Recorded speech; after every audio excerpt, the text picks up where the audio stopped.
Assalamualaikum warahmatullahi wabarakatuh. Alhamdulillah, selalu kita ucapkan kalimat mulia ini dari lisan kita kepada zat yang paling layak untuk disembah, dihormati, ditunduki, karena memang dialah satu-satunya pencipta semua yang di langit, semua yang di bumi, semua yang dapat kita lihat dan tidak kita lihat. Dia zat yang maha adil, maha bijaksana, maha kuat, maha segala-galanya, dan dia zat yang telah menggantungkan segala nikmat yang dia berikan kepada kita dengan kalimat mulia Alhamdulillah. Maka sangat wajar kalau selalu lisan kita terbasahkan dengan kalimat mulia ini. Juga kita panjatkan salam hormat kita kepada manusia terbaik, pimpinan para nabi dan rasul, orang yang paling sempurna dari sisi akhlak, fisik, dan juga jalur nasabnya. Manusia yang telah dipilih oleh Sang Pencipta sebagai penutup para nabi dan rasulnya, Nabi Muhammad sallallahu alaihi wasallam. Sebagaimana Allah Sang Pencipta dan malaikatnya telah memberikan salam hormat kepada beliau. Teman-teman sekalian, kalau seseorang di antara kita memiliki hubungan dengan orang lain, sosok manusia punya hubungan dengan manusia yang lain, dan manusia ini kebetulan yang menjadi teman dekatnya atau yang dia jalin hubungan dengannya adalah orang yang memiliki kedudukan, jabatan, punya kekayaan, kesempurnaan fisik, orangnya cerdas, baik, apalah segala macam sifat yang kira-kira kita banggakan dari seorang teman ada padanya. Setiap kali kita ada masalah, dia selalu hadir dalam kehidupan. Setiap kali kita sedang melakukan satu perbuatan baik, dukungannya harus selalu berada bersama kita. Kira-kira bagaimana kita merasakan ketentraman jiwa pada orang ini? Saya yakin kita sepakat bahwasanya kita akan sangat tentram dengan orang ini. Rasanya kalau tidak ngobrol sehari saja sama dia rugi. Nyaman rasanya kalau mendengar suaranya, karena setiap hari kalau kita telepon selalu dengan sambutan meriah, selalu dengan motivasi positif. Apapun yang kita ingin keluhkan selalu dijadikan sebagai amanah, tidak pernah dibongkar kepada orang lain. Apa saja yang kita butuhkan selalu orang ini hadir, dan ini biasa kita namakan dengan sahabat setia. Saya yakin kita sepakat teman-teman sekalian, kita sangat senang dengan orang ini. Bahkan mungkin semua file rahasia kita berikan kepada dia. Ini pembukaan ceramah kita sebenarnya. Judul kita teman-teman sekalian, indahnya menjalin hubungan dengan Sang Pencipta Allah. Kalau seandainya kita bisa merasa tentram dengan manusia yang kayak tadi saya berikan ciri-cirinya, dan itu ada, bukan tidak ada dari manusia yang seperti ini, kita bisa merasa tentram. Padahal pada saat kita minta nasihat, dia cuma bisa mengucapkan kata-kata. Mungkin pada saat kita butuh bantuan materi, dia hanya bisa memberikan semampunya. Pada saat mungkin kita berbuat kebaikan, dia hanya bisa support semampunya. Manusia banyak lupa dengan hal yang besar, dan mereka melihat hal yang kecil. Seringkali yang saya kasih contoh di dalam materi-materi sebelumnya, kita kadang-kadang kagum dengan pelukis yang melukis dengan lukisan kecil, yang dia mengambil lukisan dari sesuatu yang kita lihat depan mata kita, dan kita bangga dengan lukisan dia karena persis seperti apa yang kita lihat. Padahal manusia itu hanya menciplak saja, dan lukisan manusia tidak pernah bisa bergerak. Tapi lukisan Sang Pencipta, kalau seorang pelukis bisa melukis pohon kelapa dan kita kagum karena warnanya persis seperti itu, tidak bisa bergerak. Dia hanya sekedar bisa membuat kita kagum kalau melihatnya dan mengenang pada saat dia melukisnya. Tapi lukisan Sang Pencipta, saudaraku, bergerak daunnya, buahnya bisa diincipi rasanya, bisa dilihat, lautannya bisa bergerak, manusianya bisa bergerak. Berapa juta spesies hewan yang kita bisa lihat dengan beragam macam warna kulitnya di depan mata kita. Ini harimau, yang itu singa, yang ini serigala, yang itu ular, yang ini kuda, yang sana jerapah, yang sini gajah, dan segala macam hal.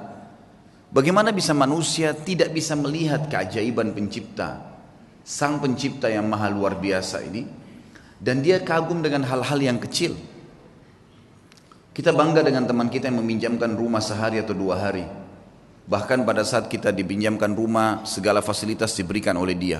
Kulkasnya penuh, segala macam apa yang kita butuhkan penuh, ya, dipenuhi.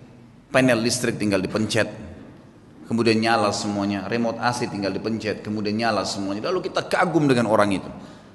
Itu tidak salah, manusiawi.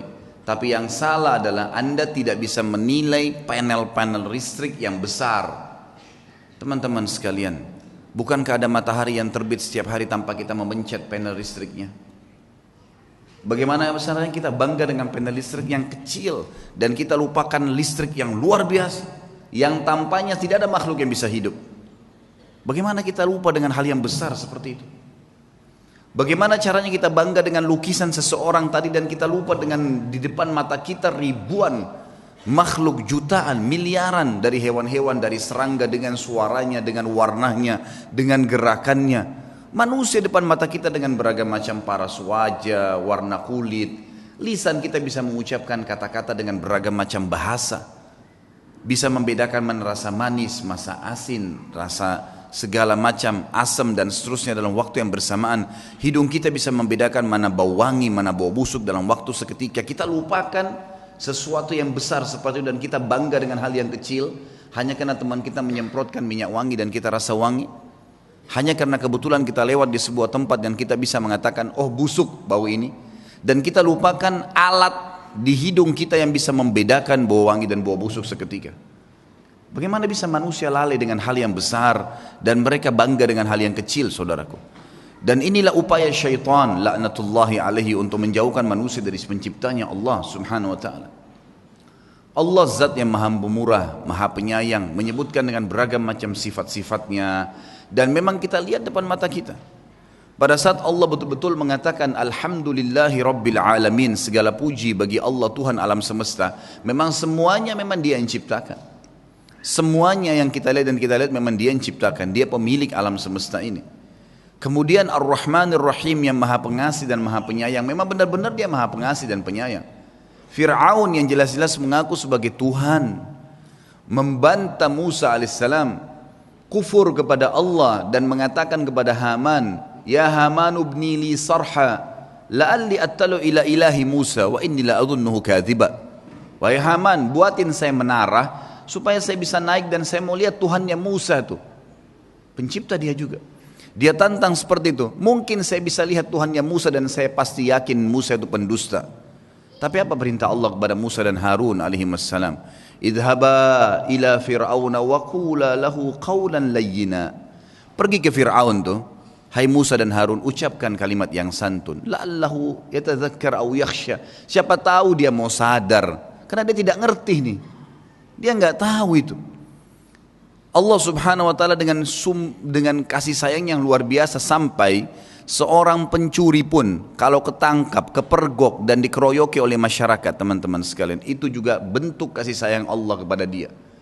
Demi Allah, kalau Allah enggak sayang sama dia, Allah biarkan dia dengan kesalahannya, maka di depan mata dia ada lubang api neraka yang akan membakar dia. Allah sudah ingatkan sebelum dia mencuri, sebelum dia kepergok, ada rasa takut, rasa khawatir, kemudian mungkin ketangkap sekali, tapi tetap dia ngotot. Bagaimana caranya Allah berhentikan? Didatangkan sebuah masalah yang berat buat dia supaya dia kapok. Kalau Allah biarkan dia tidak kebongkar, bayangkan berapa banyak kerusakan yang akan dibuat oleh orang ini. Dan Allah tahu dengan kemahamurahannya dan kasih sayangnya, hamba ini nggak ngerti, bodoh nih. Dia akan jatuhkan dirinya pada neraka yang dia sulit untuk selamat pada saat itu.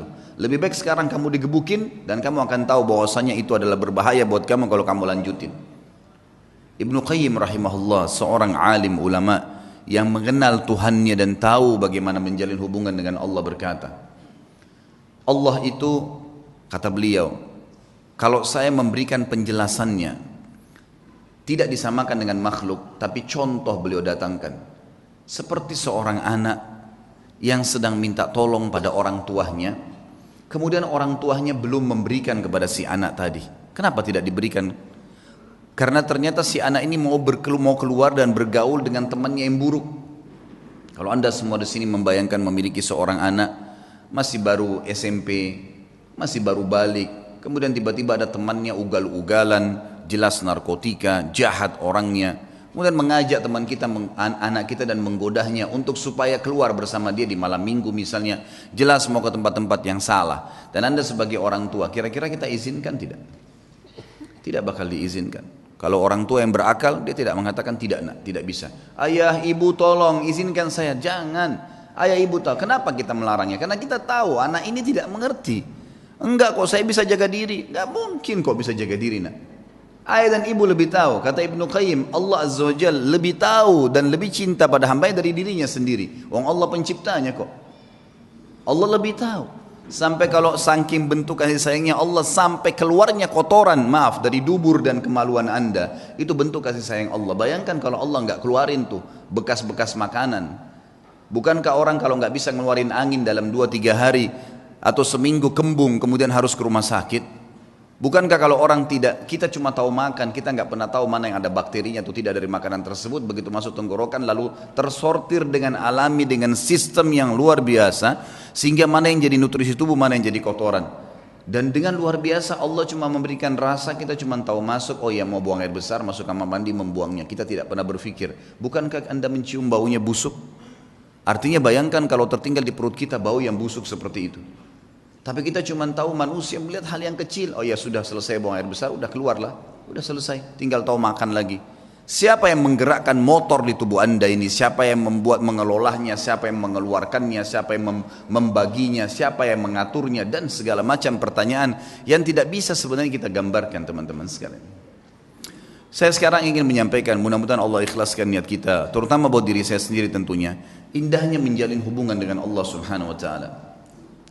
Kalau kita sudah mengenal Tuhan kita teman-teman sekalian, dan caranya sederhana, hadiri majelis ilmu seperti ini, pelajari tentang rukun Islam, rukun iman, dalami tentang Allah Subhanahu wa Ta'ala, rutinkan terus jalankan, maka dengan izin Allah kita akan sampai pada titik nanti mengenal Tuhan kita.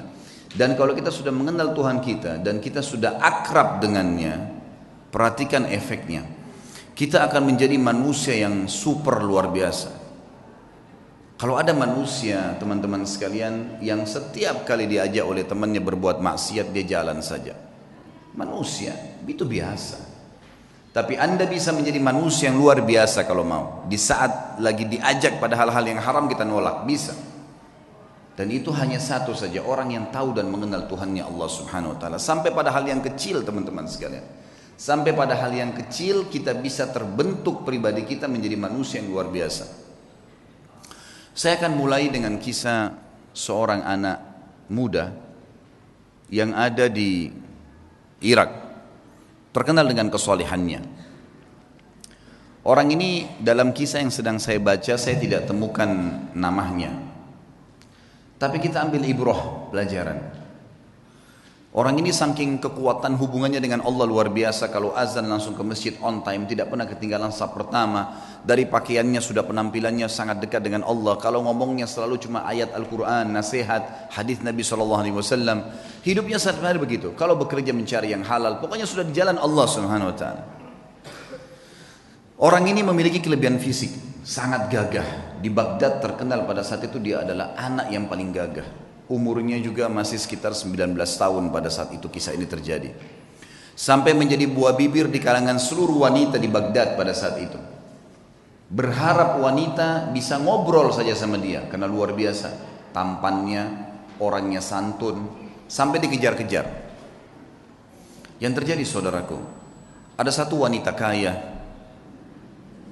seorang istri pejabat pada saat itu, terkenal dengan kecantikannya, kekayaannya. Semua laki-laki juga mengejar dia karena kelebihan fisik yang dia miliki. Dia berkata kepada orang di sekitarnya, saya akan menaklukkan laki-laki itu dan pasti dia akan berzina dengan saya. Yang terjadi saudaraku, dibuatlah sebuah tipu daya syaitan di depan rumah orang ini, perempuan ini. Kebetulan waktu suaminya lagi pergi bertugas keluar kota, dan zaman dulu orang kalau tugas berbulan-bulan dan Allahu a'lam bisa kembali atau tidak, karena memang mereka pada zaman itu tidak ada komunikasi, tidak ada transportasi kayak kita sekarang, tidak ada alat komunikasi maksud saya yang bagus seperti sekarang, dan tidak ada transportasi. Ini jelas Dia lagi di rumahnya, dia berhias dengan semaksimal mungkin. Kecantikan yang dia miliki dengan semerbak minyak wangi yang luar biasa. Kemudian dia bilang sama dayang-dayangnya, kalau anak muda itu lewat di depan rumah, bilang, kalau di dalam rumah ada orang yang sedang sakit dan tidak ada laki-laki yang bisa bantu, tolong bawa ke tabib. Dijebaklah anak muda ini, begitu dia lewat, tiba-tiba dayang-dayangnya keluar 3-4 orang dengan teriak-teriak, tolong bantu tuan kami sedang sakit. Sampai akhirnya tidak ada laki-laki dan tolong bantulah. Akhirnya si laki-laki ini masuk ke dalam rumah tersebut. Waktu dia masuk dalam rumah tersebut, saudaraku seiman, maka yang terjadi adalah, yang terjadi pada saat itu, ditutup pintu, kemudian si perempuan yang tadi licik ini berkata, kalau kau tidak mau berzina dengan saya akan teriak bahwasanya kau sengaja datang untuk mengganggu saya di rumah saya. Dijebak. Waktu itu rumah semua berdekatan, sedikit teriakan sudah kedengar. Serba salah, apa yang harus dia lakukan? Terjebak di sebuah ruangan rumah dengan wanita yang sempurna. Terjebak di sebuah ruangan, wanita di depan matanya dengan kesempurnaan, cantik, kaya, punya jabatan. Tinggal minta dia berzina saja. Hanya itu. Dia bisa menikmatin, dia bisa mendapatkan harta dan seterusnya. Tapi saudaraku, orang yang sudah mengenal Tuhannya Allah berbeda. Dia sudah tahu siapa dia sudah tahu siapa yang akan dia hadapin dari makhluk juga ini. Dia sudah tahu bagaimana hukum Tuhannya, dia sudah tahu janji-janji Allah nanti kalau dia meninggalkan yang haram, nantinya di surga akan dibalas apa. Dia sudah pelajari semuanya. Maka dia pun berdoa kepada Allah mengatakan, ya Allah, engkau tahu bagaimana aku menjaga hubunganku denganmu dengan baik. Dan dari dulu aku sudah selalu digoda untuk melakukan hubungan dengan lawan jenis dan aku selalu menahannya. Kenapa sekarang aku tiba-tiba masuk dalam sebuah jebakan syaitan yang seperti ini? Selamatkanlah ya Allah. Tiba-tiba dia rasa mules, perutnya gak enak. Kemudian dia bilang, saya mules, saya butuh kamar kecil. Kata perempuan tersebut, kamar kecil di depan mata saya ini, buka, silakan masuk. Tapi tetap setelah kau keluar kau akan zina dengan saya. Kalau enggak saya akan teriak. Dia masuk, kemudian dia buang air besar. Dalam kisah ini, maaf, kisahnya memang begitu. Buang air besar. Setelah buang air besar, muncul ide di pikiran dia. Tiba-tiba Allah berikan petunjuk. Dia mengambil kotorannya sendiri, dia tempel di bajunya. Pada saat dia keluar dari ruangan tadi, si perempuan kaya ini yang terkenal dengan kebersihannya, kecantikannya segala, kaget melihat. Tadinya bajunya rapi orang ini, tiba-tiba penuh dengan kotoran dia sendiri. Lalu dia mengatakan, kenapa kau begini? Dia bilang, saya begini orangnya. Inilah yang sedang terjadi sekarang. Maka kalau kau memang mau berzina, saya orangnya sudah seperti ini. Ini kotoran di badan saya. Akhirnya perempuan tersebut mengatakan, keluarkan laki-laki ini jorok dan kotor. Dikeluarkan dari perempuan tadi, dan dia begitu keluar di depan rumah perempuan tadi sujud syukur kepada Allah selamat dari zina. Bagaimana seseorang kalau tahu dan mengenal Tuhannya, dia akan menyelamatkan dirinya dari dosa, bukan cuma terjerumus. Sudah terjebak masih bisa lari, teman-teman sekalian. Betapa lemahnya banyak orang di antara kita, bukan cuma dijebak, dianya sengaja jerumuskan dirinya.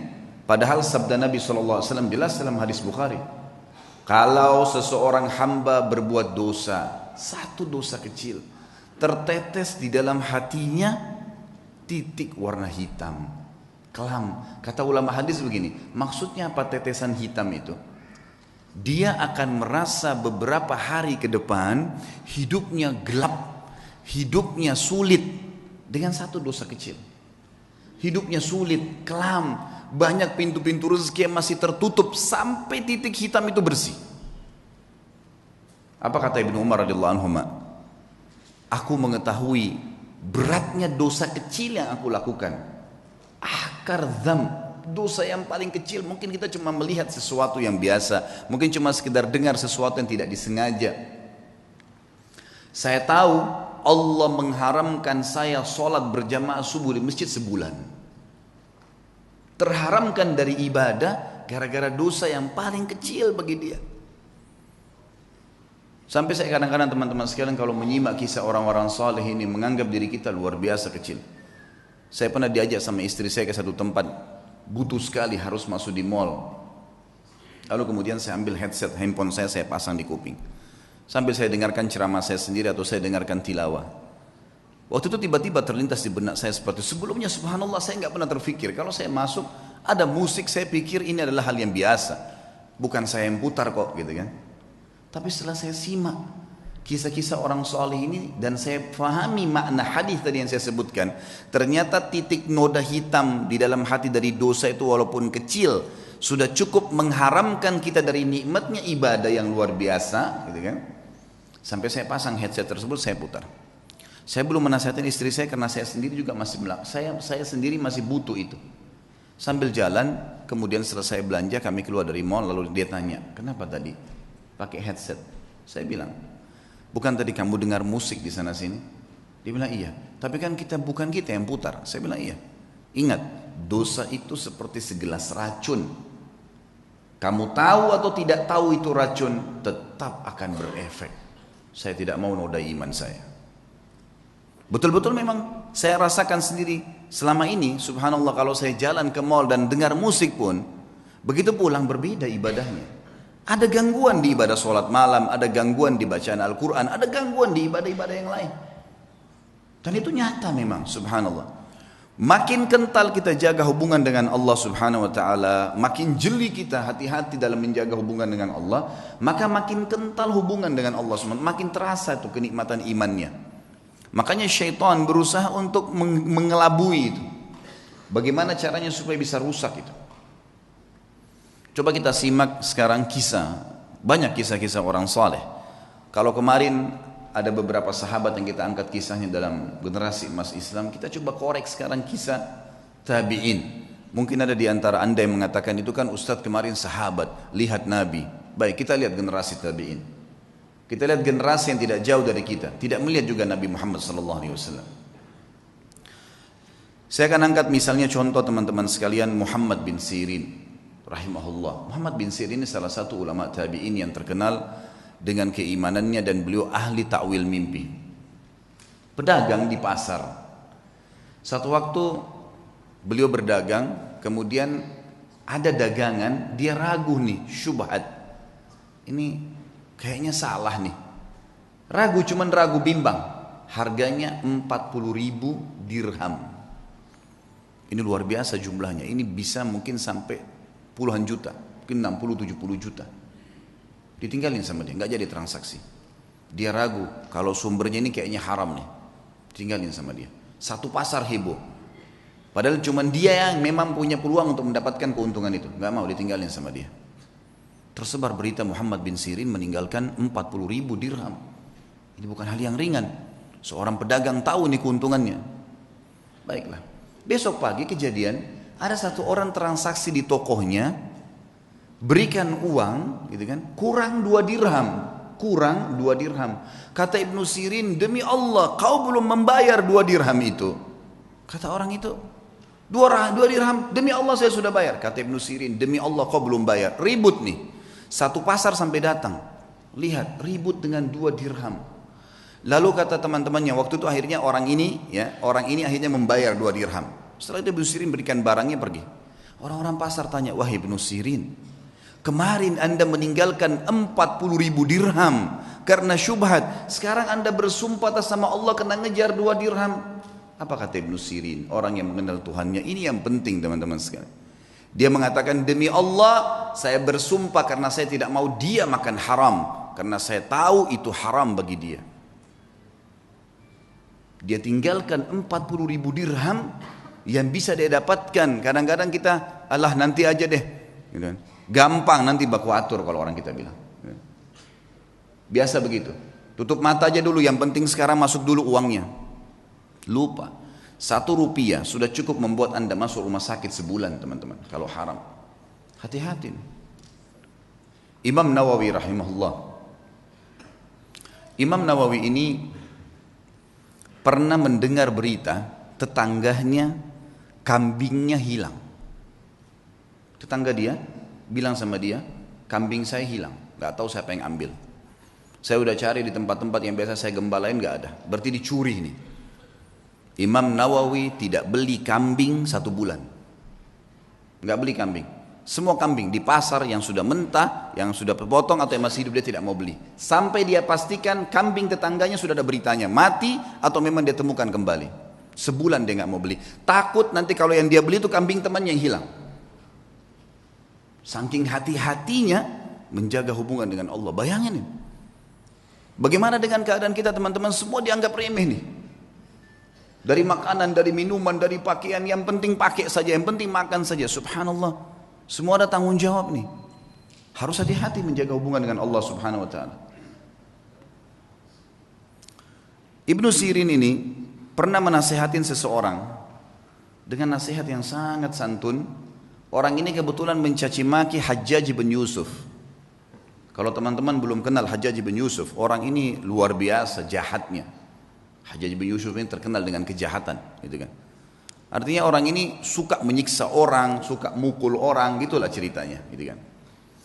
Yang jelas ringkas cerita Hajjaj bin Yusuf ini dicaci maki oleh seseorang di sebelah Muhammad bin Sirin. Ini orang gini, ini caci maki macam-macam. Kata dia, nasihatnya sangat luar biasa. Sah ya ibna akhi, hati-hati dengan ucapanmu wahai saudaraku. Fa innal Hajjaj aqbala ila rabbih. Ketahuilah Hajjaj ini yang sedang kau bicarakan sedang menuju kepada Tuhannya. Ini sedang menuju kematian ini. Tidak usah khawatir, sejahat apapun dia, sehebat apapun dia, pasti mati. Dia sedang menuju ke Tuhannya. Wa innaka innama taqdimu 'ala Allahi yaumal qiyamah, dan kau juga sedang menuju kepada Tuhanmu dan kau akan bertemu dengannya pada hari kiamat nanti. Satajid anna ahkaradh dham min dhunubika asyarru min ala nafsika min a'zami fa'alahu Hajjaj. Dan pada hari itu, di hari kiamat, kau akan temukan dosamu yang paling kecil, kau akan lebih khawatir dan lebih takut daripada dosa terbesarnya Hajjaj yang pernah dia lakukan. Dia akan dihukum sama Allah. Tapi nanti hari kiamat kau akan temukan dosamu yang paling kecil adalah sesuatu yang lebih kau takuti daripada dosa terbesarnya Hajjaj. Falikulli imri'in sya'nun yughni. Ketahuilah, semua orang akan sibuk dengan perkaranya sendiri. Ya. Wa'lam anna Allah azza wa jalla sayakhtassu minal Hajjaj mimman zalamahum. Dan pasti ketahuilah dan yakini Allah akan membalas Hajjaj, ya, orang yang sedang kau bicarakan itu, dari orang-orang yang dia zalimi, tidak tertinggal sedikit pun. Wa yakhtassu lil Hajjaji mimman yadhlimuna. Tapi ingat, Allah juga akan menolong Hajjaj dari orang-orang yang menzalimi dia. Fala tushghilanna nafsaka ba'dal yaumi bisabbi ahad. Oleh karena itu, mulai hari ini berhenti mencaci orang lain. Nasihat yang luar biasa. Karena orang kenal Tuhannya. Orang buruk pun jangan ceritain, tidak usah urus-urusannya orang. Sudahlah, gitu kan. Tugas kita kalau kita lihat aib pada diri orang, alhamdulillah enggak ada pada saya. Ya Allah berikan dia hidayah. Cukup sebatas itu saja. Jangan lebih. Kenapa dia begini, kenapa dia begitu, kenapa dia begini? Untuk apa kamu campurin itu?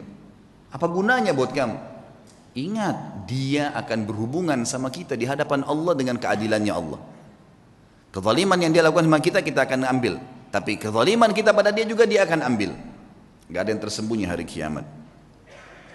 Kisah yang lain, Muhammad bin Sirin, saya akan sebutkan beberapa figur. Muhammad bin Sirin ada 3 kisah yang saya angkat.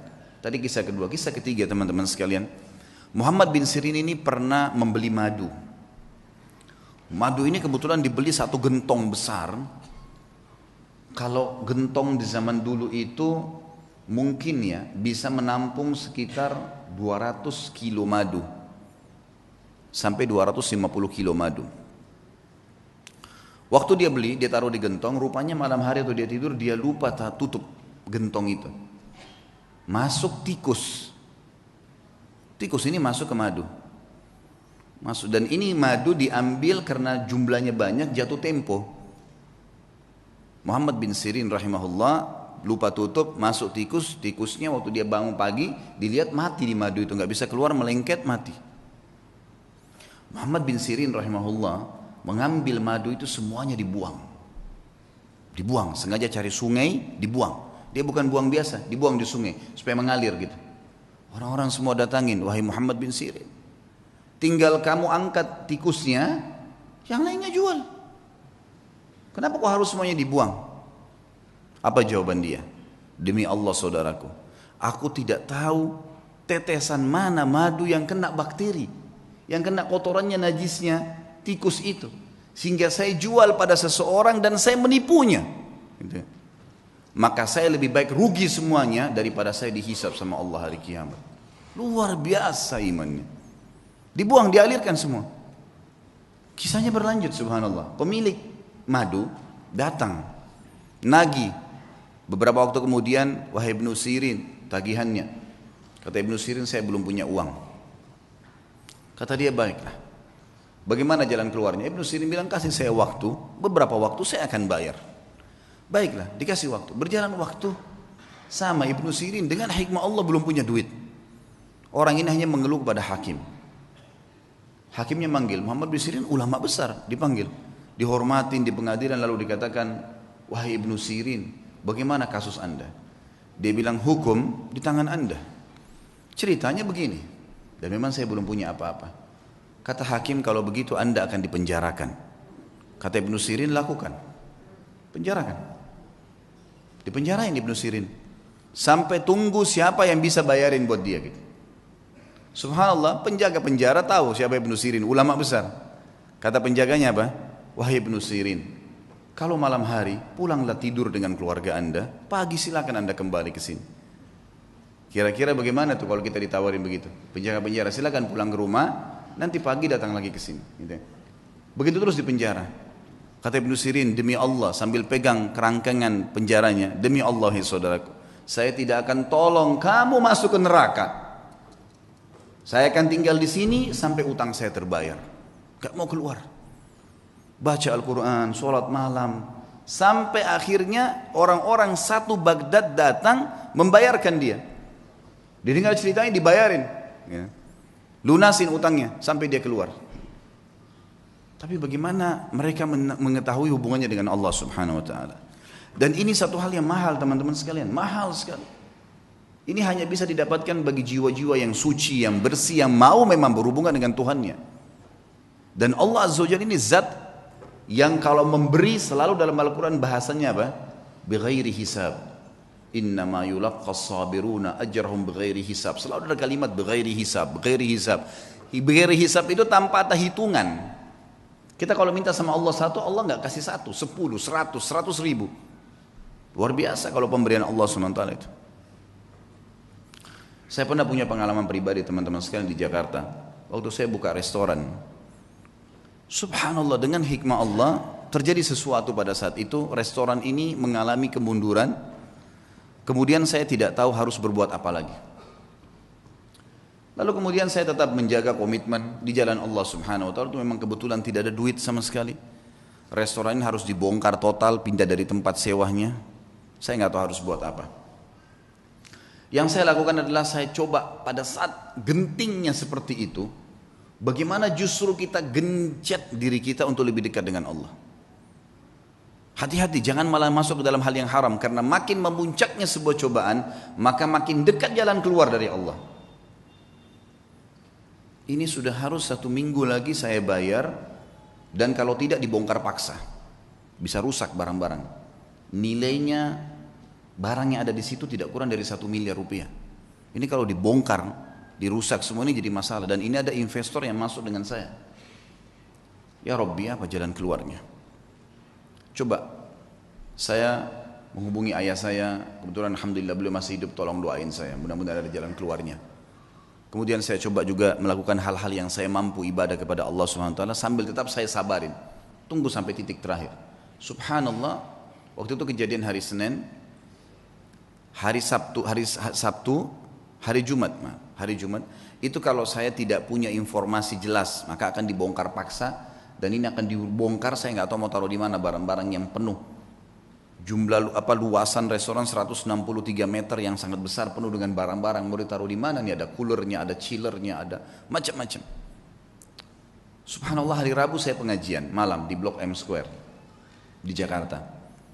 Ada satu jemaah saya, jazakallah khair. Beliau rupanya penggemar ceramah tapi sering dengar di YouTube. Tinggal di Perancis, orang kita. Beliau datang, bukan WhatsApp ke saya, Ustaz saya lagi mau ke Jakarta, saya lagi di Jakarta, saya ingin hadir langsung ceramahnya Ustaz. Oh fadlan, silakan antum datang ke Blok M Square hari Rabu malam ini. Kebetulan maghrib Isya ada materi dosa-dosa besar, habis Isya insya Allah akan ada tanya jawab sampai jam 9 malam. Datanglah beliau, habis selesai ceramah dia datang salaman sama saya, karena saya belum pernah lihat fisiknya, cuman selama ini kontek-kontekan program sosial yang saya kasih, sumur lah, beli motor buat dai lah, beragam macam program yang saya kadang-kadang buat di pengajian, itu semua dia ikut menyumbang. Sampai terakhir jazakallah khair, beliau nyumbang untuk mengumrohkan 2 orang hafidh Quran, yang saya buatin program, kemudian alhamdulillah dia ikut. Yang jelas teman-teman sekalian, saya waktu itu kemudian saya ngobrol sama dia habis sholat, lalu kemudian saya kasih di mobil saya, kebetulan ada beberapa buku agama, silahkan ambil, bawa pulang, mungkin antum bisa baca-baca. Pas mau pisah, hitungan 2 menit sebelum pisah, dia ngomong sama saya, Ustaz saya kemarin ke Ajwad, ke restoran antum, tapi tutup. Oh iya akhi, udah tutup itu, mungkin sekitar sebulan sekalian tutup, dan memang keadaannya sekarang kayaknya udah nggak bisa saya lanjutin sewanya karena terlalu mahal. Dan ini insya Allah akan mungkin dibongkar, dalam 1-2 hari ini sudah akan dibongkar. Mungkin memang tidak bisa buka lagi. Loh kenapa Ustaz masalahnya? Saya ceritain sepintas. Karena sewa ini harus bayar per bulan sekian, jadi saya tidak bisa menjalankan lagi. Tapi memang nilainya restoran sekian, mungkin saya akan buka. Saya sudah coba tawarkan saham ke beberapa jemaah, memang belum ada jalan keluar. Emang sahamnya berapa Ustaz? Sahamnya sekian saya bilang. Ada nilai yang saya sebutin tentunya tidak layak saya sebutin dalam pengajian. Kemudian dia bilang sama saya, kenapa Ustadz baru bilang? Saya sebenarnya baru kemarin ikut investasi di satu perusahaan yang saya inginin. Baik Ustadz, berikan saya waktu. Malam ini saya bicara sama istri, siapa tahu ada jalan keluar. Fadhal, silahkan. Saya pulang ke rumah, kemudian saya setelah mandi segala, mungkin sekitar jam 10 malam saya dihubungin sama beliau. Ustadz saya sudah musyawarah sama istri, kayaknya saya akan ikut sama antum nih. Investasi. Restoran itu kita bongkar, pindah dari satu tempat, kita sewa, kita pindah semua. Tiba-tiba, ini orang datang dari Prancis, Allah utus datang ke saya ke Jakarta, kemudian kasih jalan keluar. Dan teman-teman kalau saya sebutin nilainya, dia kasih uang ke saya cash 650 juta. Saya sampai gak bisa tahan, waktu itu nangis, sujud-sujud sama Allah, ini jalan keluar bagaimana ini? Saya langsung datang ke mallnya, waktu itu saya bahasakan ini saya mau buka kembali, dia bilang udah nggak bisa Pak, harus bongkar. Baiklah, berikan saya waktu, saya sudah punya anggaran, saya sewa. Besoknya saya keliling, subhanallah, saya longin waktu, tidak ada saya kosongin pengajian, saya dapat tempat kontrakan baru, ada tempat lebih besar, saya bisa bayar, pindah semua dengan mudahnya. Dalam 2 minggu setelah itu sudah pindah semua, alhamdulillah, dan sekarang berjalan sudah hampir 2 tahun. Sabar sedikit dalam ketaatan, dan Allah Azza wa Jal ada bersama kita teman-teman sekalian. Innallaha ma'al ladzina taqaw wal ladzina hum muhsinun. Allah sudah katakan, Allah akan selalu bersama dengan orang yang beriman dan orang yang berbuat baik. Ini enggak, kadang-kadang orang sudah dalam keadaan genting, susah, maksiat lagi. Tambah kebar, tambah mabuk, tambah berzina, menambah menumpuk-numpuk masalahnya. Sementara masalah kecil saya sudah cukup membuat masalah yang besar buat kita. Maka harus sabar. Yakin dengan Allah Subhanahu wa taala. Kita dengarkan kisah Asy-Syu'bi. Syu'bi terkenal seorang ulama tabi'in, nama lainnya Amir bin Syurahbil rahimahullah. Beliau pernah menjadi penasehat khalifah. Penasehat khalifah ini zaman dulu kelebihan khalifah-khalifah Islam kita, itu mereka menjadikan penasehat-penasehatnya selalu ulama. Sehingga memang terkontrol terus, terawasi. Ini boleh nggak? Nggak boleh. Ini boleh nggak? Boleh. Kita lihat kalau kisah sukses pemimpin kita selalu di sebelahnya ada alim ulama. Kalau yang jauh dari ulama pasti udah kacau semua tuh, gitu kan. Maaf saya tidak singgung siapapun tentunya, tapi saya membahasakan ini umumnya, histori. Kalau kita lihat coba baca deh, suksesnya pemimpin-pemimpin khalifah-khalifah kita, gitu kan.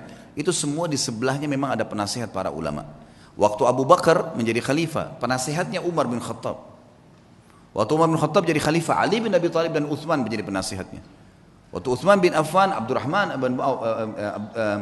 yang menjadi penasihatnya Ali bin Abi Thalib dan dan Sa'ad bin Abi Waqqas. Terus begitu, mereka saling minta orang-orang di sebelahnya jadi penasihat. Subhanallah, khalifah ini sangat terkenal dengan kesolehannya. Abdul Malik bin Marwan namanya.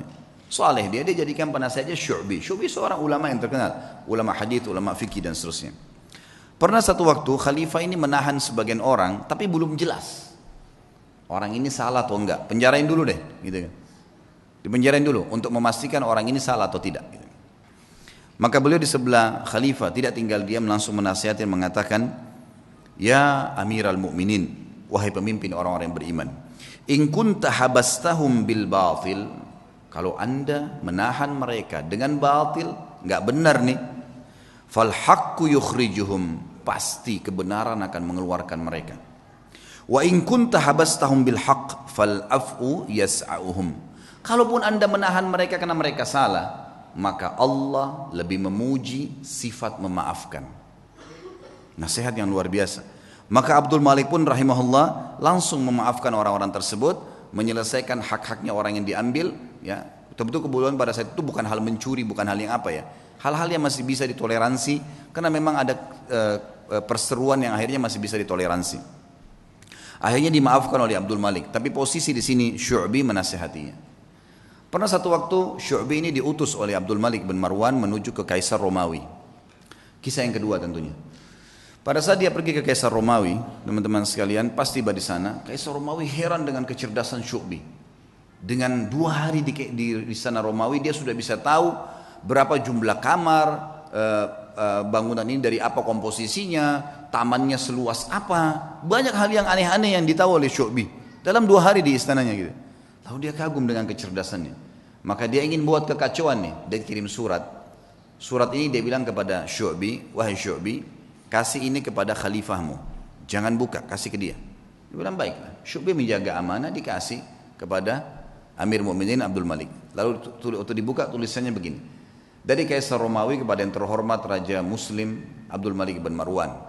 Saya melihat bahwasanya orang yang sedang kamu utus ini sangat cerdas, dan kayaknya dia yang paling layak menjadi khalifah gitu. Bahasa begitu. Lalu Abdul Malik ini menutup surat lalu mengatakan kepada Syu'bi, apa kau tahu apa yang terjadi? Surat ini apa isinya? Dia bilang, demi Allah tidak, wahai Amir Mu'minin. Amanahnya adalah titipin surat ini kasih ke Amir Mu'minin. Kira-kira kalau kita tahu isi suratnya seperti itu, masa kita mau kasih ke khalifah gitu ya? Kalau secara akalnya memang dia nggak buka, apa adanya. Dan orang yakin kepada Allah Subhanahu Wa Taala.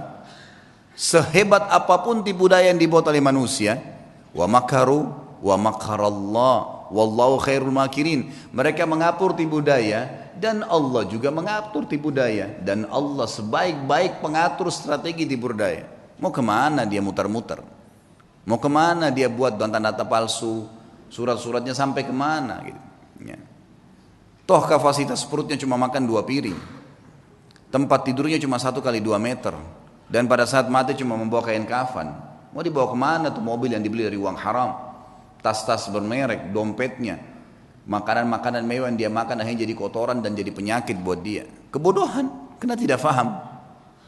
Ringkas cerita adalah, kata Syu'bi, demi Allah saya tidak tahu, Amir Mu'minin. Kata dia, sesungguhnya Raja Kaisar Romawi itu menulis surat mengatakan, kagum dengan kecerdasanmu, dan dia berkata gitu kan, kalau kamu adalah orang yang paling layak jadi khalifah. Kata Syu'bi, demi Allah yang bermukminin, karena dia belum kenal anda. Kalau dia kenal anda, pastilah otomatis dia akan tahu bahwasanya anda lebih cerdas daripada saya. Lalu kata Abdul Malik, saya sudah faham apa maksudnya. Lalu kemudian dia kirim surat lagi ke Raja Romawi, dan dia berkata kepada dari Amir Mu'minin Abdul Malik bin Marwan dan kepada Kaisar Romawi, apa yang kamu ucapkan itu ya, sebenarnya sudah saya baca. Kalau kau ingin mengacaukan kerajaan saya, dan ketahuilah saya dan Syu'bi bersaudara karena Allah, dan tidak akan pernah kau bisa masuk di dalamnya.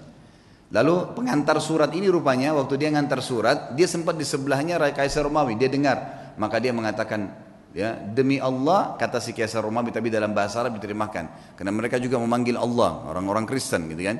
Demi Allah, saya tidak ingin kecuali itu, ingin mengacaukan kerajaannya. Tapi hubungan antara seorang mukmin dengan mukmin, teman-teman, atasan dengan bawahannya, tidak mudah dikoyahkan kalau dia kenal Allah Subhanahu Wa Taala. Orang ketiga datang membuat fitnah, membuat apa, semuanya tidak akan ada masalah buat dia. Kisah yang lain, Atha bin Abi Rabah rahimahullah.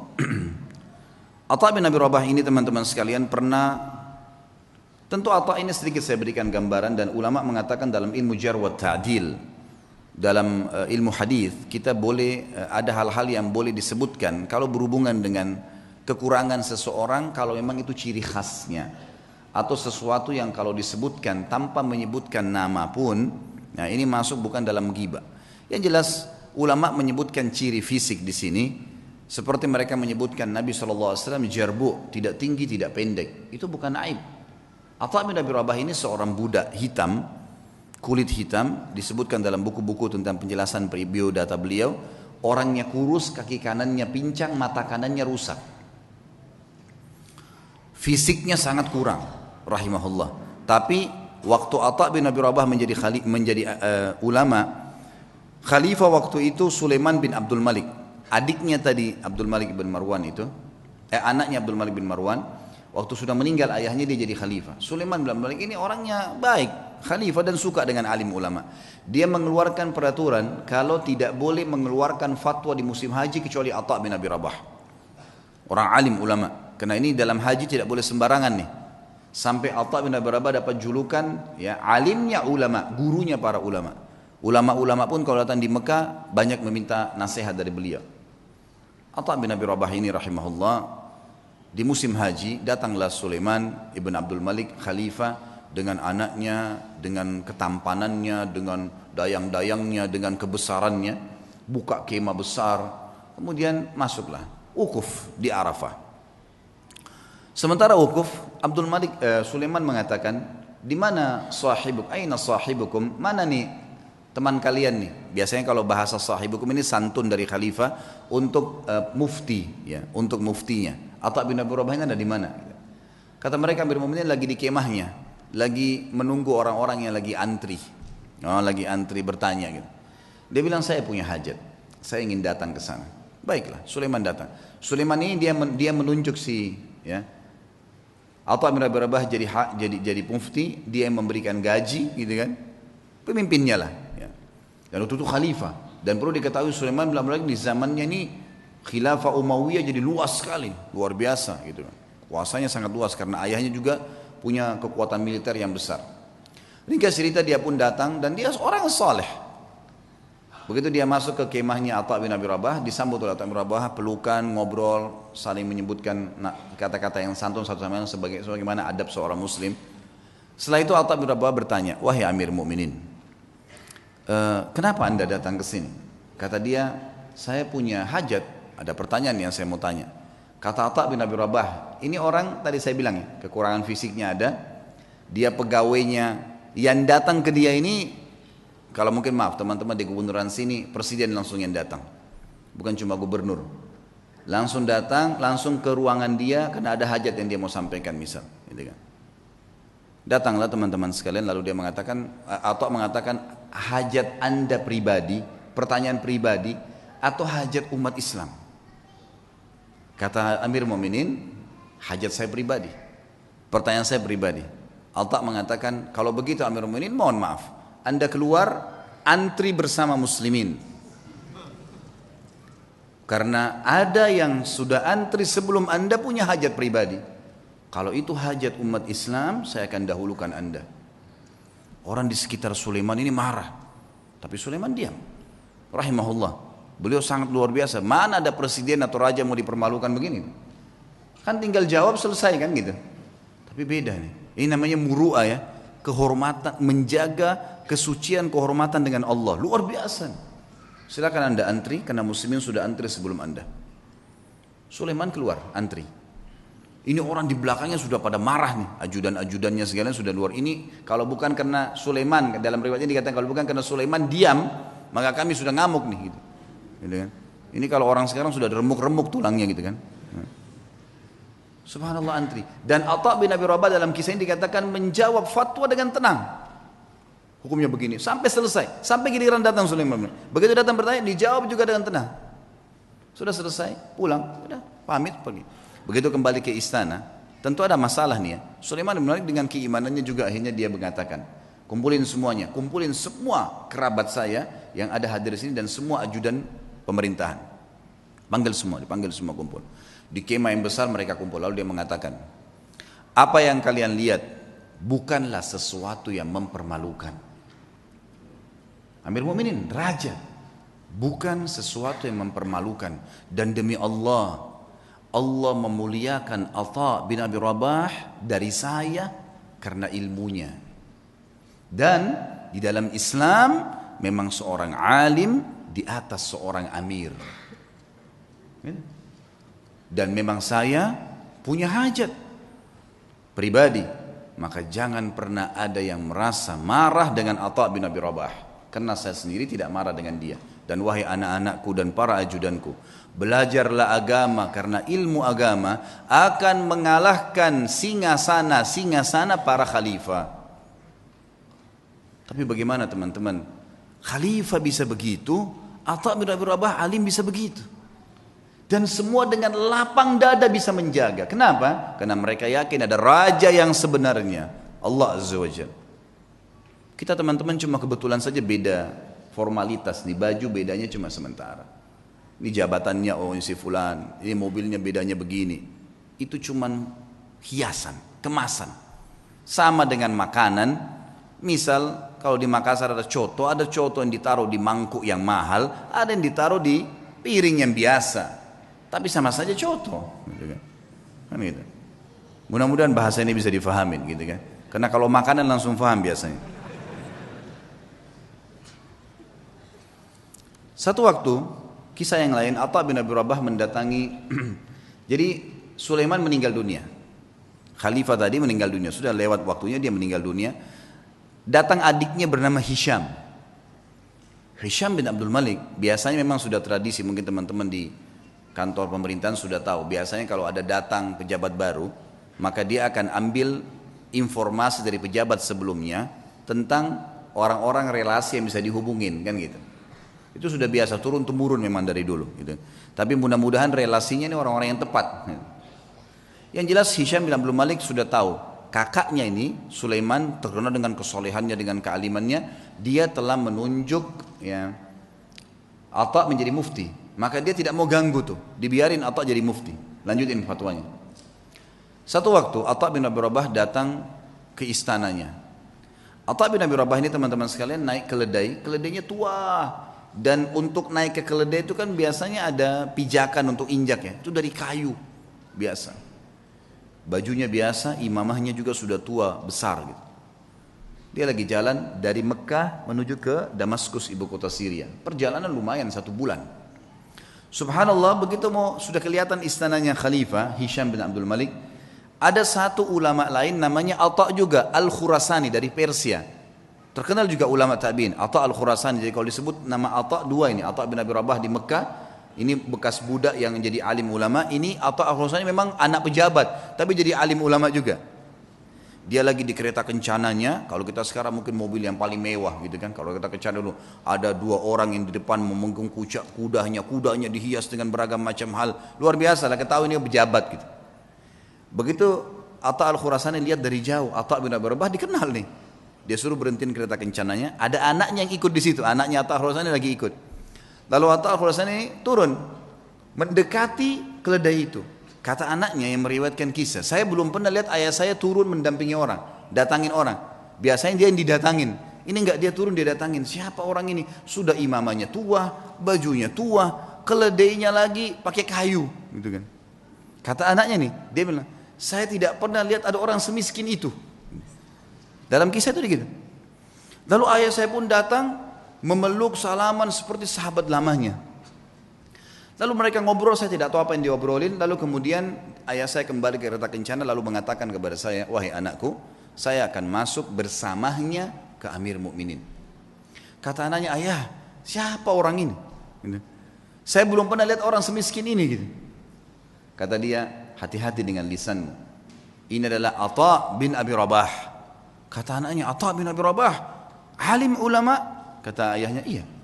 Makanya hati-hati, jangan ngomong sembarang. Walaupun bukan Atha bin Abi Rabah, kau tidak pantas mengucapkan kalimat itu. Anaknya mengatakan, saya pun beristighfar kepada Allah. Lalu saya melihat ayah saya jalan kaki bersama dengan Atha bin Abi Rabah. Masuk. Ini cerita, masuklah mereka ke istana lalu mereka keluar. Kata anaknya, ayah, kata anak Atha Al-Khurasani, anaknya bilang, ayah, ceritain apa yang tadi terjadi di dalam. Kata Atha Al-Khurasani, demi Allah, kalau bukan Atha bin Abi Rabah saya tidak diizinkan masuk. Atha bin Abi Rabah ini jalan pincang, kakinya hitam, tubuhnya hitam, bajunya biasa, matanya satu rusak. Jalan. Dia bilang begitu kami masuk, ini Atha Khurasani dengan baju jubahnya yang mewah dan seterusnya. Jalan. Dia bilang begitu demi Allah kami masuk ke pintu gerbang istana. Hisham bin Abdul Malik berdiri dari singgasananya. Raja berdiri, kemudian mendekati Atha bin Abi Rabah, dan orang-orang tidak tahu nih Atha bin Abi Rabah siapa. Pejabat-pejabat ini banyak yang tidak tahu karena cuma dengar namanya. Lalu julukannya Atha bin Abi Rabah ini adalah Abu Muhammad, anaknya Muhammad. Hisham mengatakan, hahuna Aba Muhammad, kesini ayahnya Muhammad. Atha bin Abi Rabah setiap mau mampir ke sebuah kursi dia bilang, la hahuna Aba Muhammad, dirangkul terus tangannya. Kata Atha al-Khurasani, begitu sudah dekat dengan singgasananya, lalu kemudian saya dipersilakan duduk. Atha Khurasani dipersilakan duduk. Lalu Atha bin Abi Rabah demi Allah didudukkan di sebelah singgasana khalifah, sebelahnya pas. Dan belum pernah singgasana khalifah diduduki oleh orang lain termasuk anaknya khalifah. Enggak boleh duduki singgasana itu. Hisham mengajak Atha bin Abi Rabah yang luar biasa begitu kehidupannya tadi, kondisinya duduk di sebelahnya. Lalu kata Hisham, ya Aba Muhammad, ada hajat apa? Kata dia, ada hajat saya. Hajat yang pertama dia bilang, penduduk Mekah dan Madinah wahai Amir Mu'minin, tetangganya Allah dan tetangganya Rasulullah SAW. Karena di Mekah ada Ka'bah, berarti orang yang tinggal di Mekah kan tetangganya Allah, bahasa santunnya begitu. Di Madinah ada rumah Nabi SAW, walaupun ada kuburannya beliau situ sekarang, sudah jadi kuburan, tapi kan rumahnya Nabi masih ada. Itu kan masuk dalam masjid. Tetangganya Rasulullah SAW terlambat ataya mereka. Ataya ini kayak pemberian yang diberikan oleh kerajaan, ya, dari khilafah diberikan kepada masyarakat semua, kaya atau miskin semua dapat. Dari hasil pendapatan negara nanti dikeluarkan untuk kebutuhan negara, kemudian sisanya dibagi rata. Itu haknya masyarakat. Penduduk Mekah dan Madinah tetangga dengan Rasulullah SAW terlambat ataya mereka.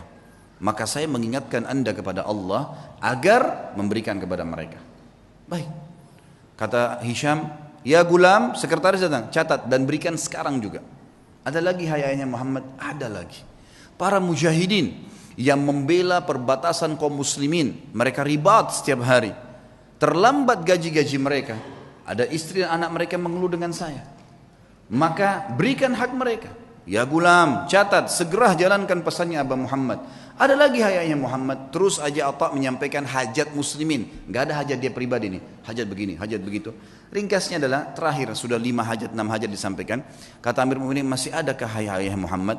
Kata Atha al-Khurasani, demi Allah Atha bin Abi Rabah berdiri dengan tegak di depan Amir Mu'minin, lalu mengatakan kalimat yang membuat istana itu kalau mau goncang bisa goncang.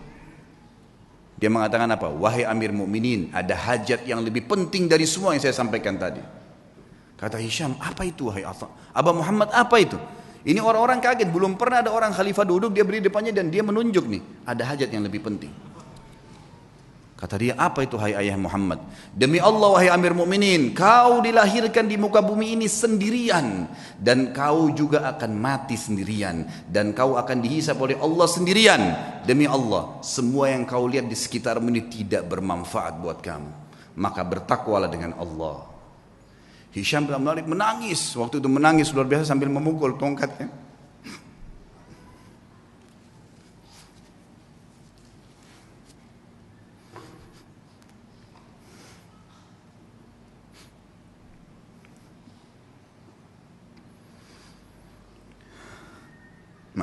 Hisham bin Malik akhirnya memukul tongkatnya sambil menangis, teman-teman sekalian. Lalu mengatakan jazakallahu khairan, semoga Allah balas anda dengan kebaikan, gitu.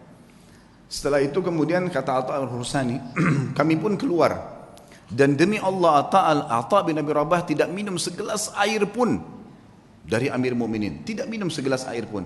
Dan waktu kami tiba di pintu gerbang, maka dikejar oleh seorang sekretaris untuk memberikan dia sekantong uang emas. Maka Atha mengatakan, demi Allah saya datang bukan untuk ini. Kemudian ditinggalkan. Lalu kemudian Atha bin Abi Rabah pulang, teman-teman sekalian, hanya untuk menasihati khalifah dengan hajat muslimin, dan tidak ada hajat dia sama sekali. Kata Atha al-Khurasani sebagai penutup kisah, demi Allah kalau Atha bin Abi Rabah menyebutkan semua hajatnya, maka akan dipenuhi oleh Amir Mu'minin. Itulah kisah yang luar biasa dari seorang Atha bin Abi Rabah, yang luar biasa bagaimana menasihati khalifah dan karena Allah subhanahu wa ta'ala. Kisah yang lain Urwah bin Zubair rahimahullah. Urwah bin Zubair juga adalah salah satu orang yang sangat luar biasa, terkenal dengan kesolehannya. Urwah bin Zubair ini anaknya Zubair bin Awam. Zubair bin Awam adalah salah satu 10 orang yang dijamin masuk surga. Anaknya Urwah. Urwah bin Zubair ini pernah duduk bersama dengan teman-temannya. Ada Abdullah bin Zubair, saudaranya sendiri, ya, yang terkenal. Abdullah bin Zubair salah satu perawi hadis, ya, yang terkenal nanti sempat jadi khalifah beberapa saat. Kemudian ada Abdul Malik bin Marwan. Dan ada lagi satu adiknya Abdul Malik bin Marwan. Duduklah mereka di depan Ka'bah lagi ngobrol anak-anak muda ini. Kemudian mereka sambil berkata, cobalah kita saling, ya, memohon kepada Allah, berharap sesuatu yang paling dia harapkan di depan Ka'bah. Siapa tahu Allah kabulkan. Berkatalah Abdullah bin Zubair, saya berharap menjadi khalifah, menguasai Hijaz, Mekah dan Madinah. Lalu adiknya berkata, adiknya lagi, yang satu mengatakan, saya mau menjadi penguasa Khurasan, wilayah Persia. Abdul Malik mengatakan, kalau itu angan-angan kalian, maka saya berharap menjadi khalifah muslimin secara umum, menguasai semua wilayah Islam. Tiga-tiganya sudah berangan-angan, lalu mereka kembali kepada Urwah. Wahai Urwah, kalau kamu bagaimana? Kata Urwah, semua yang kalian harapkan duniawi, berharap menjadi khalifah, berharap menguasai ini dan seterusnya. Kalau saya berharap menjadi seorang alim ulama muslimin, mengajarkan mereka tentang halal haramnya sang pencipta Allah, dan saya berharap balasan darinya. Maka selesailah, bubarlah mereka ini. Ternyata subhanallah, angan-angan itu dikabulkan oleh Allah. Abdullah bin Zubair sempat menjadi khalifah beberapa bulan, adiknya juga sempat menjadi gubernur di Khurasan. Abdul Malik setelah itu menjadi khalifah muslimin yang besar. Dan Urwah bin Zubair pun rahimahullah diterima oleh Allah menjadi alim ulama, sampai menjadi 7 ulamanya Madinah pada saat itu. Ringkas cerita, Urwah bin Zubair pernah diuji oleh Allah subhanahu wa ta'ala. Ujiannya berat. Orang-orang beriman ini ujiannya berat. Tapi subhanallah, iman itu dijadikan, ya, kalau begini memahami teman-teman, kalau ada ujian yang berat datang kepada antum, lihat orang yang lebih berat, misal masalah utang, terlilit utang, misal ada penyakit, coba lihat orang yang lebih berat, karena ada orang yang lebih berat daripada kita, pastinya itu, tidak mungkin tidak. Dan juga teman-teman sekalian, bersangka baiklah dengan Allah.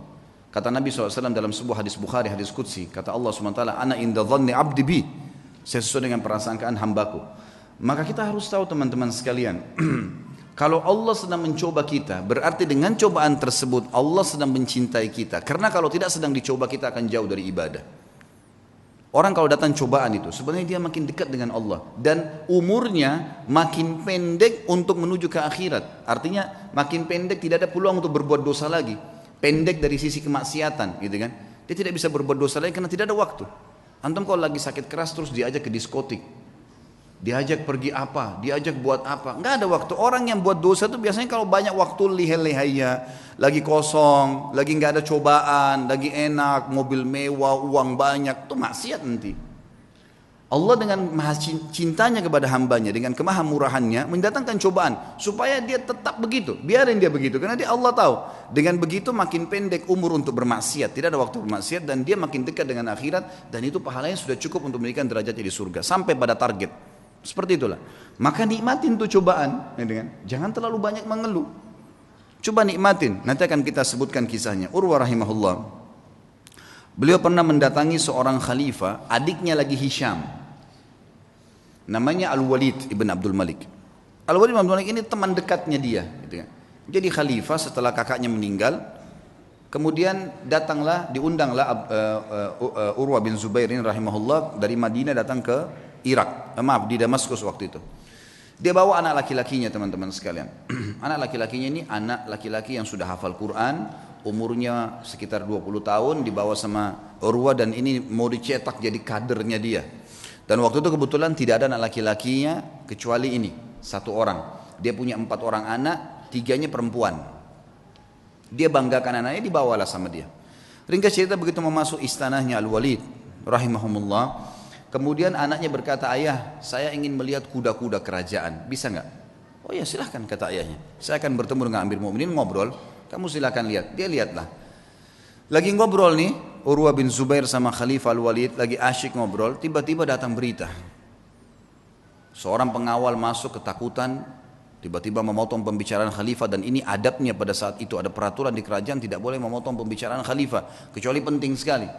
datang ketakutan dan akhirnya dia mengatakan saya harus memotong pembicaraan Anda. Kata Al-Walid, kenapa kamu ini? Ada apa memotong pembicaraan saya? Sahabat saya baru datang terus tiba-tiba dipotong. Ada penting? Ada penyerangan musuh? Dia bilang enggak Amir Mu'minin, ada penting tapi bukan penyerangan musuh. Anaknya Tuan Urwah mati. Tadi di kandang kuda, waktu dia lagi nonton kuda Anda, kuda kerajaan, saking asyiknya sampai kami sudah menahan tapi dia tetap mau mendekat. Ada satu ekor kuda mengangkat kakinya menendang dadahnya mati, sekarang tergeletak mati. Kami bingung mau ngapain nih. Anaknya tadi satu-satunya laki-laki umur 20 tahun mati. Al-Walid kaget. Ini yang tendang kudanya dia. Mati di kerajaan dia. Tetap dia shock gitu kan. Tidak enak.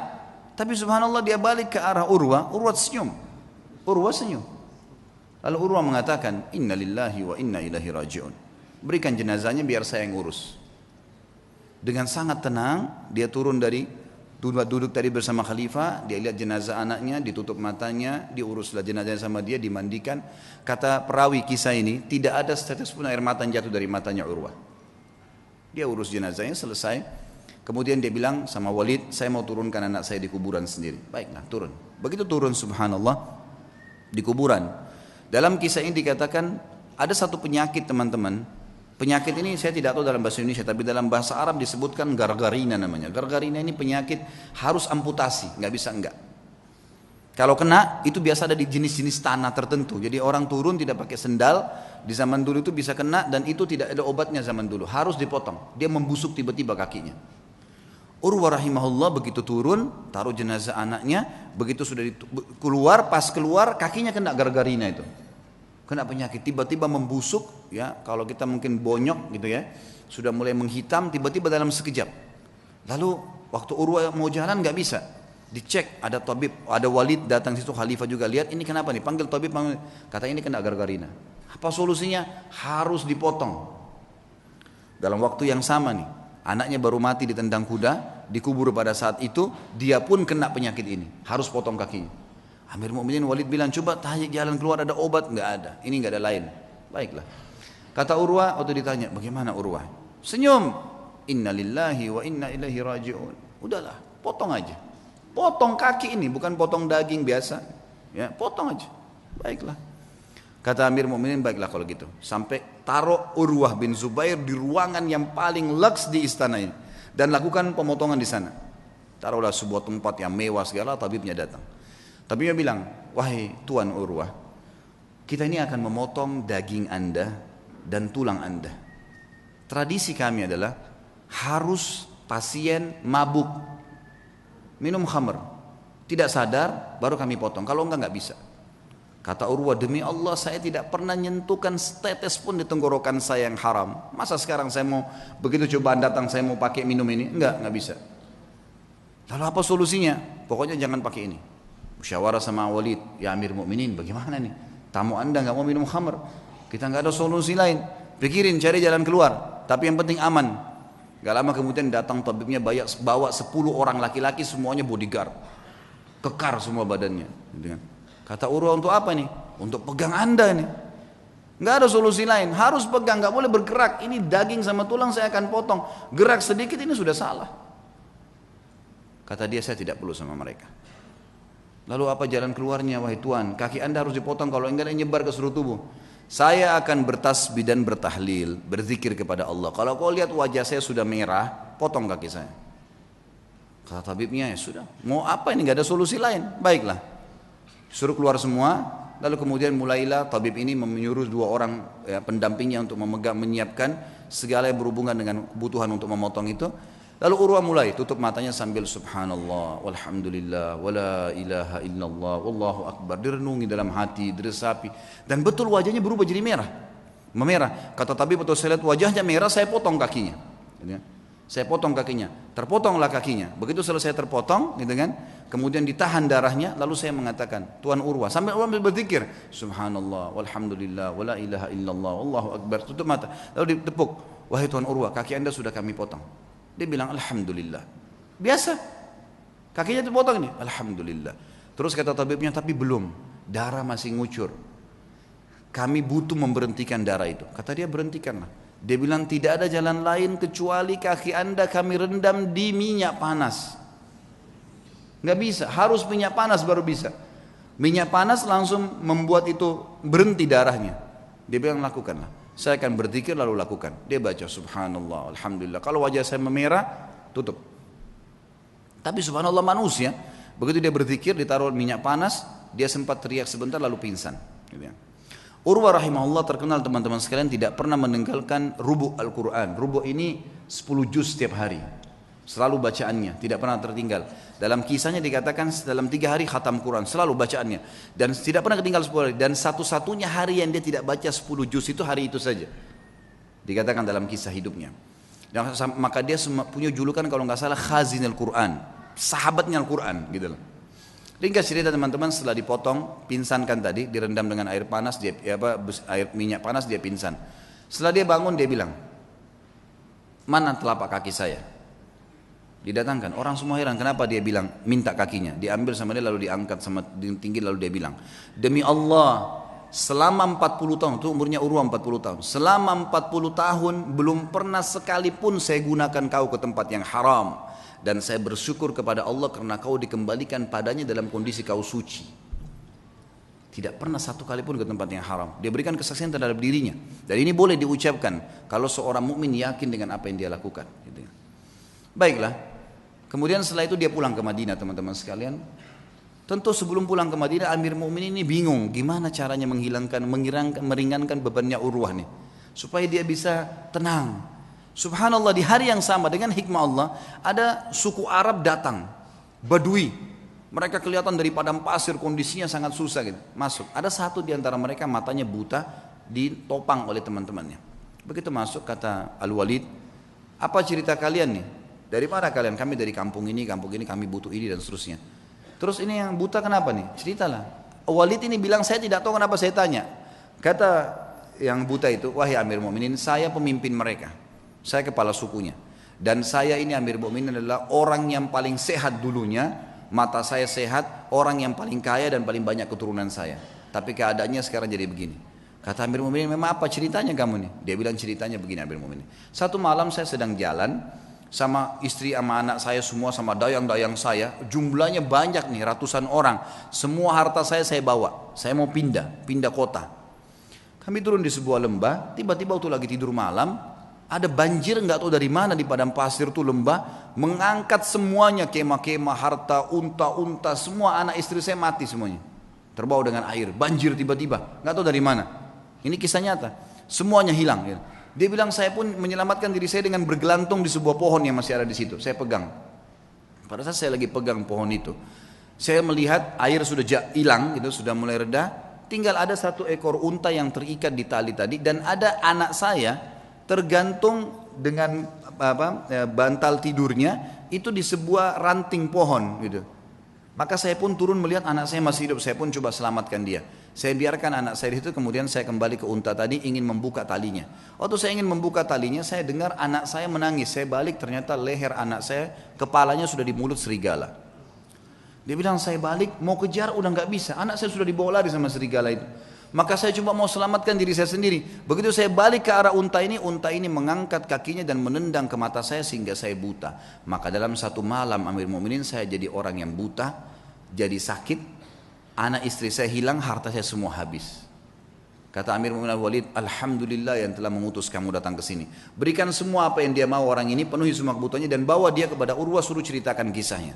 Diceritakan lagi kisahnya untuk meredam. Ya ternyata di atas Urwah masih ada yang lebih berat gitu. Urwah berterima kasih pada Walid, kemudian dia pulang ke Madinah. Waktu pulang ke Madinah orang-orang semua pada datang nih. Sabarlah, beginilah, begitulah dan seterusnya. Saya sebutkan dalam bahasa Arab ya. Kemudian pada saat orang banyak mengatakan kepadanya sabarlah dan seterusnya, lalu dia mengatakan kepada tamu-tamunya, la yakhluwannakum ma tarawun. Jangan sampai kalian merasa sedih dengan apa yang kalian lihat atau kalian mungkin menganggap ini sesuatu yang berat. Faqad wahaballahu azza wa jalli arba'a minal banin. Sesungguhnya Allah mengaruniakan saya 4 anak. Fa akhadha wahidan, dia mengambil 1, wa abqali 3 dan masih memberikan saya 3. Falahul hamd, maka saya bersyukur dengan itu, dengan matinya anak saya. Wa a'tani arba' minal atraf, dan memberikan kepada saya 4, 2 tangan 2 kaki. Fa akhadha minhu wahidan, dan dia cuma ambil 1 saja. Wa abqali 3 falahul hamd, dia meninggalkan 3, saya bersyukur dengan itu. Kakinya dipotong bisa bersyukur, luar biasa ya. Fa wallahi, demi Allah, dia bilang, dia motivasi dirinya dan juga motivasi kepada orang yang dengar. Lau akhadallahu minni qalila, kalau seandainya Allah mengambil sedikit dari saya, faqad abqali katsira, dia telah meninggalkan buat saya hal yang banyak. Fa in ibtalani marrah, kalau dia coba saya dengan 1 kali, faqad ta'lama afani marrat, dan dia telah memaafkan saya dan menyelamatkan saya dalam banyak kejadian yang lain. Semua orang pun akhirnya berterima kasih pada Urwah, dan akhirnya mereka pergi. Dan beliau berkata kepada anak-anaknya pada saat itu untuk menjelaskan apa yang membuat dia kekar seperti itu. Ya baniya, wahai anak-anakku, yang masih hidup ada 3 orang, ada istrinya, semua keluarganya masih ada. Ta'allamul ilm, belajarlah ilmu agama yang benar. Wa'tuhu haqqah, dan lowongkan waktu untuk itu, kasih haknya. Jangan cuma anggap remeh kapan ada waktu ta'lim, enggak. Lowongkan waktu, harus setiap hari dengar ilmu. Innakum in takunu sighara qaumin, kalau seandainya hari ini kalian menjadi orang yang kecil, fa'asallahu an yaj'alakum bil ilmi kubara'al qaum, maka satu waktu pasti Allah jadikan kalian orang yang besar karena ilmu itu.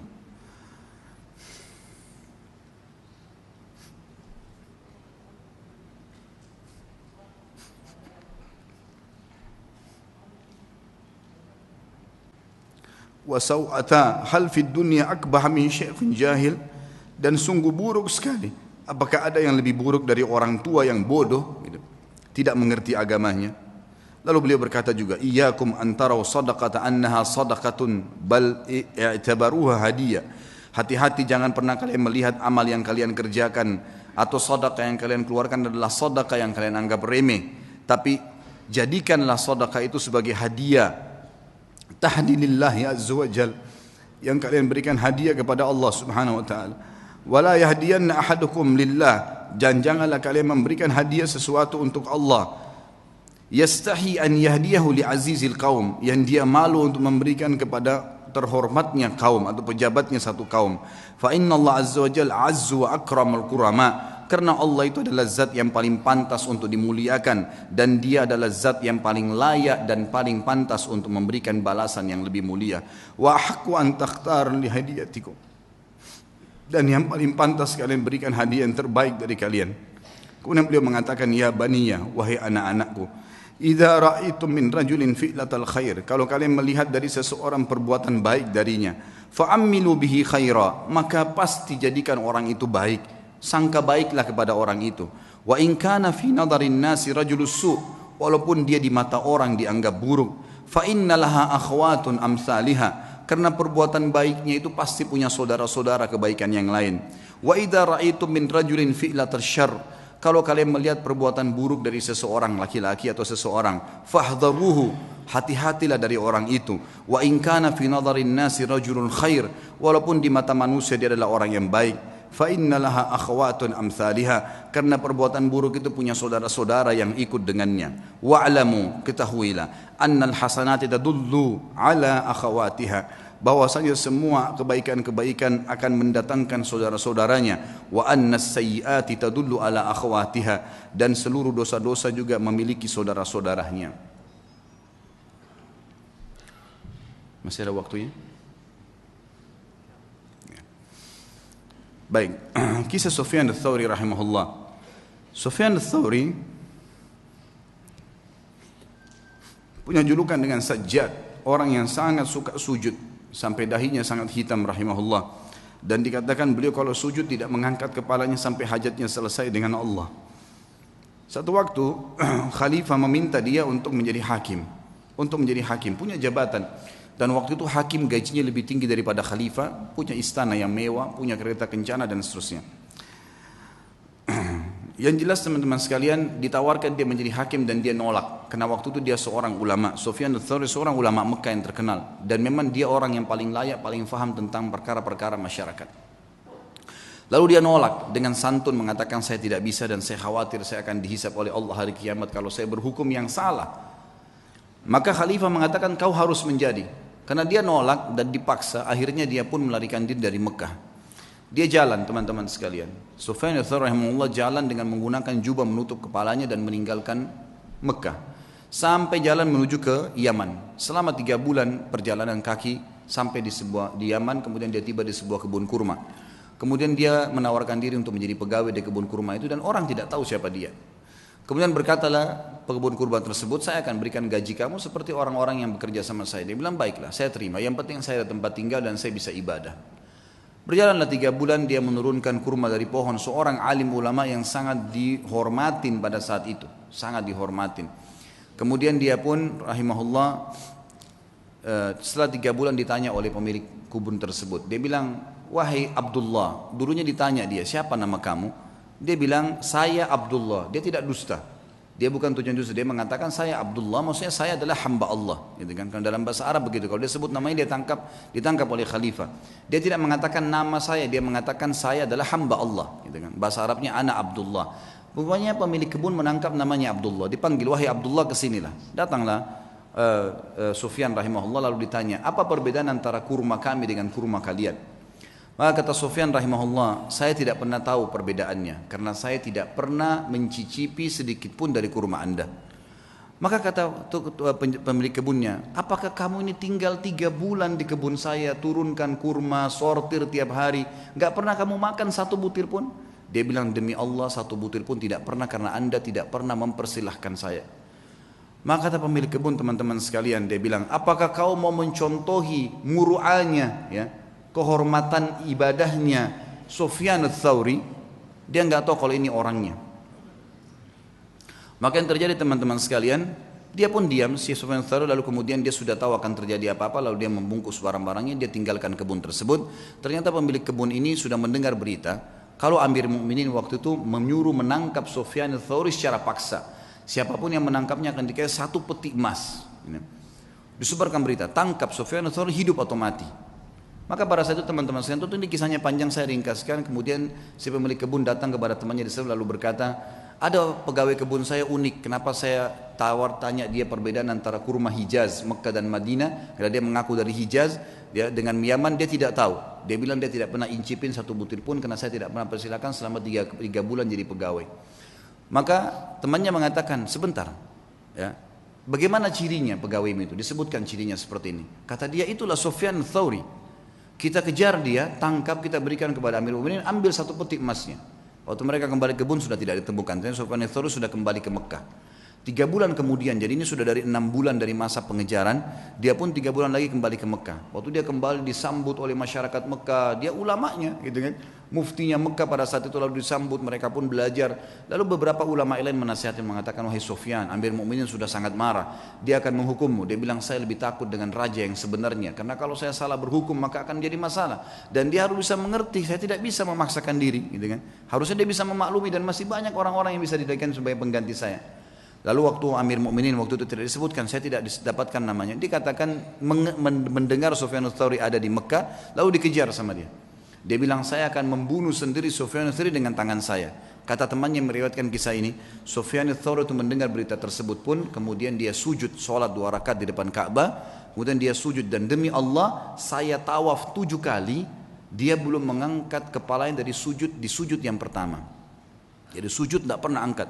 Saya tahu pertama dia masuk sujud pertama, yang kedua, yang ketiga, sampai 7 kali tawaf. Ini kurang lebih memakan waktu mungkin setengah jam lebih ya. Itu kalau cepat, kalau lambat mungkin bisa lama, lebih lama. 7 kali tawaf bisa sejam kalau lagi padat-padatnya.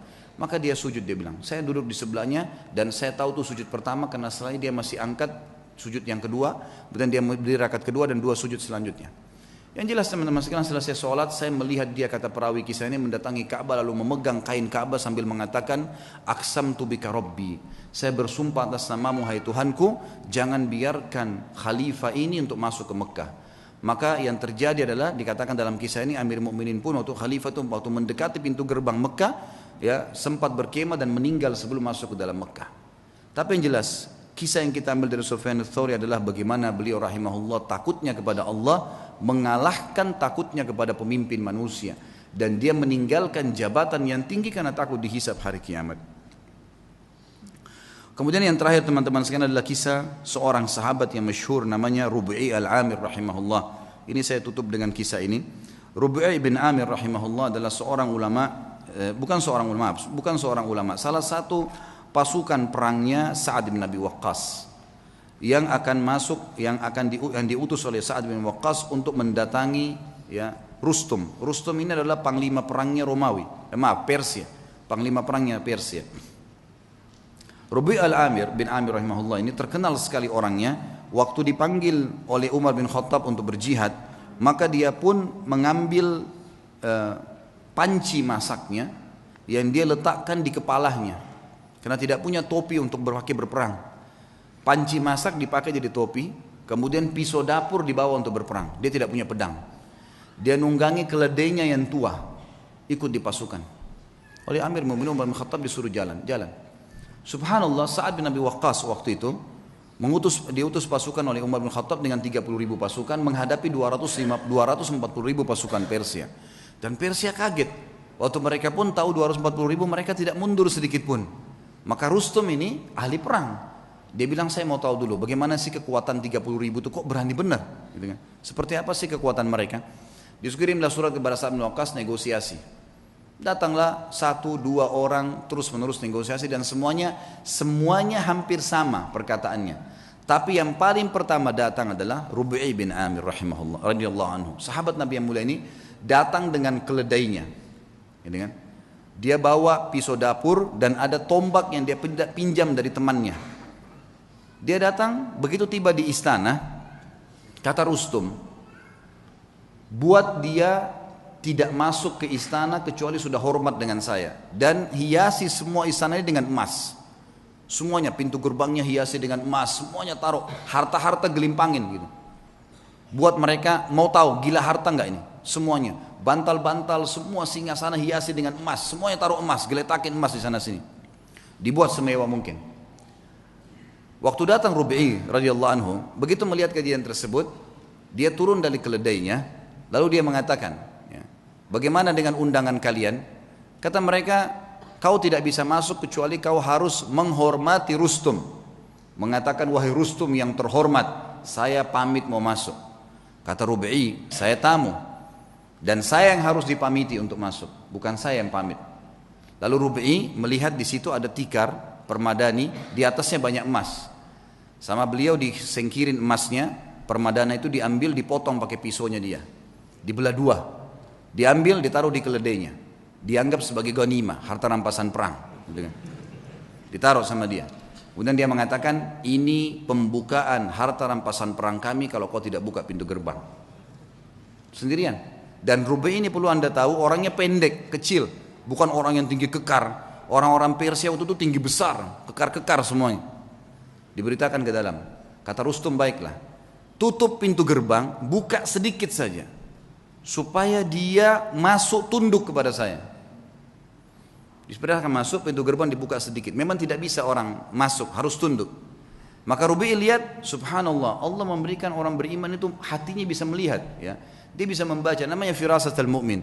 Maka dia lihat, ini pasti ada tipu daya nih. Yang dia lakukan, dia balikkan pantatnya dia balikkan keledainya, lalu dimasukkan dari balik belakang, ya. Sehingga yang tadinya dia harus tunduk, ini dibalik, jadi bokong yang di belakang. Dilaporkan ke Rustum, ini yang dilakukan sama orang ini. Malah sekarang dihinain. Lalu dia naik keledainya, dia jalan. Subhanallah, tuh dia jalan, dia tidak turun dari keledai. Keledainya dimasukkan di istana Rustum dengan karpet-karpet yang mewah. Pisau dapurnya dipakai, bolong-bolongin bantal itu semua, bantal-bantal yang mewah. Semua ini karpetnya ditusuk-tusuk dengan tombaknya sama dia. Sampai tiba depan Rustum. Panci di atas kepalanya, pisau di tangannya, tombak di tangan, pisau tangan kanan, ini tangan kiri, tombaknya. Kata Rustum, dipanggil penerjemah, tanya kepada mereka nih, mau apa sebenarnya datang ke sini?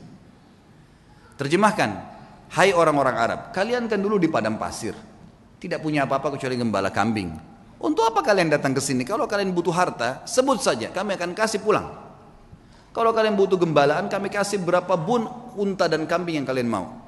Kalau kalian ingin jabatan, kami akan jadikan, pilih siapa yang terbaik, kami akan jadikan sebagai pemimpin kalian dan kami akan kasih gaji.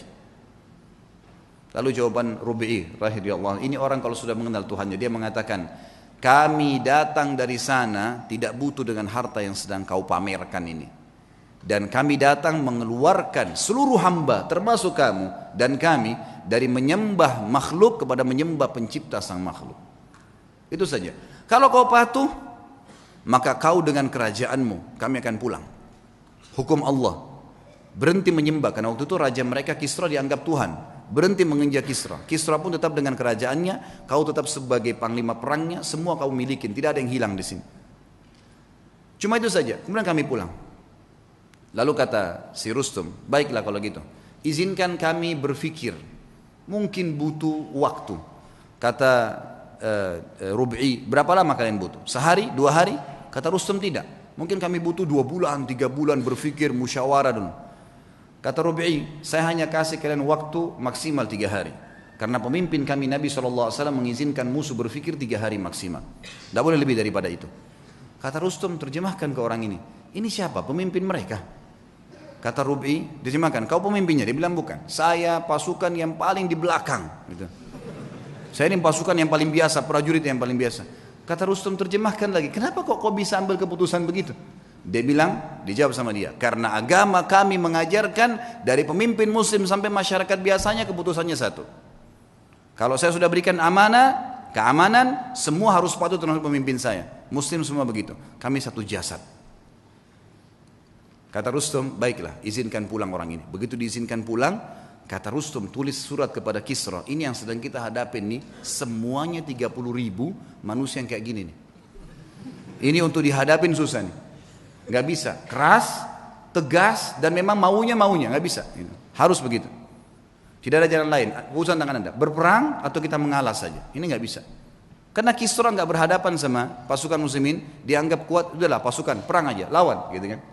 Ini kasih terjadi peperangan tentunya. Tapi yang kita ambil pelajaran bagaimana Rubi'i radhiyallahu anhu, teman-teman. Orang kalau mengenal Allah, harta jadi kecil buat dia. Ya. Semua apapun yang Allah haramkan ditinggalkan. Seindah apapun itu. Berapa banyak kisah tadi yang kita sebutkan. Anak muda meninggalkan perzinahan dengan menaruh kotoran di bajunya. Berapa banyak orang-orang soleh yang sudah kita sebutkan kisahnya. Yang jelas yang kita simpulkan teman-teman sekalian, berhubungan dengan Rabbul Alamin. Sering komunikasi dengan dia sebagaimana dia sudah ajarkan kepada kita semua. Mau keluar rumah ada doanya, mau masuk rumah ada doanya, mau makan ada doanya, habis makan ada doanya. Doa itu apa? Komunikasi dengan Allah. Keluar rumah, bismillahi tawakkaltu ala Allah, dengan nama Allah saya bertawakal, menyerahkan diri kepadanya. Kata Nabi SAW, kata Allah SWT, wa may tawakkal Allah fahuwa hasbuh. Yang bertawakal pada Allah, Allah jadi pencukup baginya. Seorang syekh pernah menangkap di Riyadh seorang penyihir besar. Penyihir terbesar ini datang dari Afrika, ditangkap. Waktu ketangkap, dia tanya syekhnya, saya nonton cuplikannya, dia bilang, bagaimana anda bisa menangkap saya? Padahal saya menaruh ribuan jin di depan saya. Tidak pernah saya bisa ditembus nih, baru kali ini dia bilang, ada yang bisa tembus dari anda. Dia bilang, karena kamu bodoh dan kamu tidak mengerti. Kalau saya keluar dari rumah saya tadi, saya membaca apa yang diajarkan oleh Rasulullah SAW, Bismillahirrahmanirrahim. Saya bertawakal kepada Allah, dengan nama Allah saya tawakal kepada Allah, la haula wala quwata illa billah, tidak ada yang kekuatan kecuali milik Allah. Dan saya yakin dengan doa saya, dan kata Nabi SAW, siapapun yang membaca doa itu pada saat keluar rumah, semua syaitan yang menemuinya akan berkata, orang ini tidak bisa kita ganggu karena Allah sudah lindungin. Itu sebabnya saya bisa tembus kamu. Bukan cuma itu, saya akan laporkan kamu dan kepala kamu akan dipenggal karena kamu seorang penyihir. Ditangkaplah penyihir tersebut, teman-teman sekalian. Hubungan dengan zat sang pencipta yang maha kaya, menciptakan semuanya, itu adalah hubungan yang paling baik. Maka jalinlah hubungan yang baik dengan Allah, maka Allah akan baikkan semua. Sebagai penutup kata-kata saya, kata Nabi SAW, siapapun yang berbuat perbuatan yang Allah ridha, Allah cintai perbuatan tersebut, Allah akan buat semua makhluk mencintainya. Dan kalau seseorang berbuat perbuatan yang buruk yang Allah benci, maka Allah akan buat semua makhluk akan membencinya. Kata kuncinya kembali kepada Allah Subhanahu wa taala. Allahu a'lam. Mudah-mudahan bermanfaat dan semoga Allah menjaga kita menjadi hamba-hambanya yang saleh, hamba-hambanya mengisi sisa umur ini dengan ketaatan dan kepatuhan kepadanya, dan semoga Allah selalu mengikhlaskan niat kita, menambah ilmu kita, dan juga menyatukan kita semua di surga Firdausnya tanpa hisab dengan izinnya. Kita berdoa kepada Allah SWT semoga seluruh muslimin yang sedang sakit disembuhkan penyakitnya, semua yang utang dilunasi utangnya, yang belum dapat hidayah dimudahkan mendapatkan hidayah, yang sudah dapat hidayah dimudahkan untuk mengamalkan, seluruh muslimin yang pernah berbuat dosa dimaafkan oleh Allah diganti dengan pahala, juga seluruh orang tua kaum muslimin dan muslimat yang masih dan juga sudah yang meninggal. Kita berdoa dengan kemahakuasaan Allah dan kemahaperkasaannya agar menolong saudara kita di Palestina, di Syria, di Yaman, di Irak, di Myanmar, dimanapun mereka berada, semoga Allah kokohkan telapak kaki mereka, ikhlaskan niat mereka, terima para syuhada mereka, dan juga Allah muliakan Islam di tangan mereka dan tangan kita semua, dan semoga Allah memberikan kepada kita mempartisipasikan kita bersama mereka di pahala, baik dengan doa dan harta juga dengan jiwa kita. Dan sebagai penutup, semoga Allah dengan kemahamurahannya sekali lagi menyatukan kita di surga Firdausnya tanpa hisab, sebagaimana ia satukan kita di majlis ilmu yang mulia ini. Kalau ada benar dari Allah, tentunya kalau ada salah dari saya mohon dimaafkan. Subhanakallahumma wa bihamdika asyhadu an la ilaha illallah astaghfirullah wa atubu ilaih. Assalamualaikum warahmatullahi wabarakatuh.